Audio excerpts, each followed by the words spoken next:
നമുക്കിന്ന് നുറുക്ക് ഗോതമ്പ് കൊണ്ട് ഒരു ഉപ്പുമാവ് ഉണ്ടാക്കിയാലോ? വളരെ എളുപ്പത്തിൽ തന്നെ നമുക്ക് തയ്യാറാക്കിയെടുക്കാം. അപ്പം നമുക്ക് രാവിലെ ആണെന്നുണ്ടെങ്കിലും വൈകിട്ടാണെന്നുണ്ടെങ്കിലും നമുക്ക് എളുപ്പത്തിൽ തയ്യാറാക്കി കഴിക്കാം. അപ്പം അതെങ്ങനെ തയ്യാറാക്കുന്നത് നോക്കാം.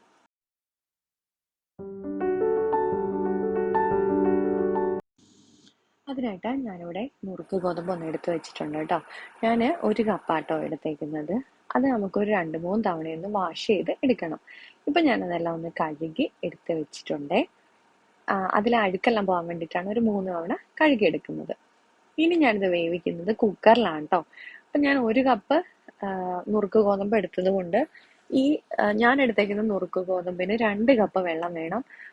ചില നുറുക്ക് ഗോതമ്പിന് ചിലപ്പോൾ അത്രയും വെള്ളം വേണ്ടി വരില്ല കേട്ടോ. അപ്പം അത് നമ്മുടെ നുറുക്ക് ഗോതമ്പ് അനുസരിച്ചിട്ട് വെള്ളത്തിന്റെ അളവ് അഡ്ജസ്റ്റ് ചെയ്ത് ഒഴിച്ചു കൊടുക്കണം കേട്ടോ. ഇനി നമുക്ക് ഇതിലേക്ക് ലേശം ഉപ്പും കൂടെ ഇട്ടിട്ട് ഒന്ന് കുക്കർ വിസിലടിക്കാൻ വെച്ചു ഞാൻ.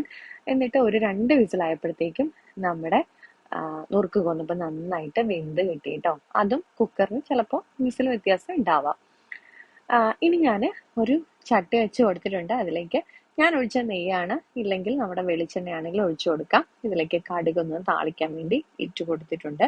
ഇനി ഇതിലേക്ക് വേണ്ടത് ഇഞ്ചി ചതച്ചതും ക്യാരറ്റും ഇച്ചിരി സവാളയും കറിവേപ്പിലയും കൂടെ ഇട്ട് നന്നായിട്ട് ഞാനൊന്ന് വഴറ്റിയെടുക്കുക കേട്ടോ.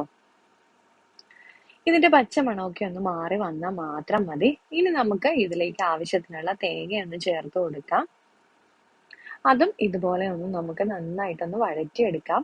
തേങ്ങ നന്നായിട്ടൊന്ന് മൂത്ത് വന്നാൽ മാത്രം മതി. അപ്പൊ നമ്മൾ രാവിലെയൊക്കെ തയ്യാറാക്കി വെച്ചാൽ നമ്മുടെ തേങ്ങ ഉപ്പുമാവിൽ ചില സമയത്ത് ഒരു സ്മെല്ലൊക്കെ മാറ്റം വരില്ലേ? അപ്പൊ അത് വരാതിരിക്കാൻ വേണ്ടി ഇത് നന്നായിട്ടൊന്ന് മൂപ്പിച്ചതിന് ശേഷം നമ്മുടെ ഏത് ഉപ്പുമാവ് തയ്യാറാക്കുമ്പോഴും ഇതുപോലെ ഒന്ന് ചെയ്തു കൊടുത്താൽ മതി. ഇനി ഇതിലേക്ക് ഞാൻ ചേർക്കുന്നത് ചതച്ച മുളകാണ്. എന്നിട്ട് ഇതും നമുക്ക് നന്നായിട്ട് ജസ്റ്റ് ഒന്ന് സോട്ട് ചെയ്തെടുക്കാം.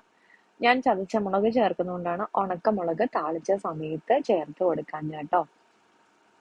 അപ്പോൾ ഇതുമൊക്കെ നന്നായിട്ടൊന്ന് നമുക്ക് സോട്ട് ചെയ്തതിന് ശേഷം നമ്മൾ വേവിച്ച് വെച്ചേക്കുന്ന നമ്മുടെ നുറുക്ക് ഗോതമ്പ് ഇതിലേക്കൊന്ന് ചേർത്ത് കൊടുത്തിട്ടുണ്ട്.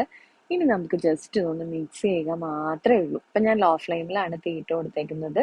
അപ്പോൾ നമ്മൾ ഈ സമയത്ത് ഇച്ചിരി നെയ്യ് വേണമെന്നുണ്ടെങ്കിൽ ആഡ് ചെയ്ത് കൊടുക്കാം. അപ്പം ഞാൻ ചേർത്ത് കൊടുത്തിട്ടില്ല. ഇപ്പം നമ്മുടെ നുറുക്ക് ഗോതമ്പിന്റെ ഉപ്പുമാവ് തയ്യാറായിട്ടുണ്ട്. അപ്പം നമുക്ക് എളുപ്പം തന്നെ തയ്യാറാക്കി എടുക്കാമല്ലോ അല്ലേ? അപ്പോൾ എല്ലാവർക്കും ഇഷ്ടപ്പെട്ടിട്ടുണ്ടെങ്കിൽ തീർച്ചയായിട്ടും ട്രൈ ചെയ്ത് നോക്കണം. അതുപോലെ തന്നെ ഫീഡ്ബാക്സ് കമൻസ് ആയിട്ട് അറിയിക്കാനും മറക്കരുതേ. തീർച്ചയായിട്ടും ഇഷ്ടപ്പെട്ടിട്ടുണ്ടെങ്കിൽ ലൈക്ക് ചെയ്യാനും ഷെയർ ചെയ്യാനും സബ്സ്ക്രൈബ് ചെയ്ത് സപ്പോർട്ട് ചെയ്യാനും മറക്കരുത്. അടുത്ത വീഡിയോയിൽ കാണുന്നവരെ നന്ദി, നമസ്കാരം.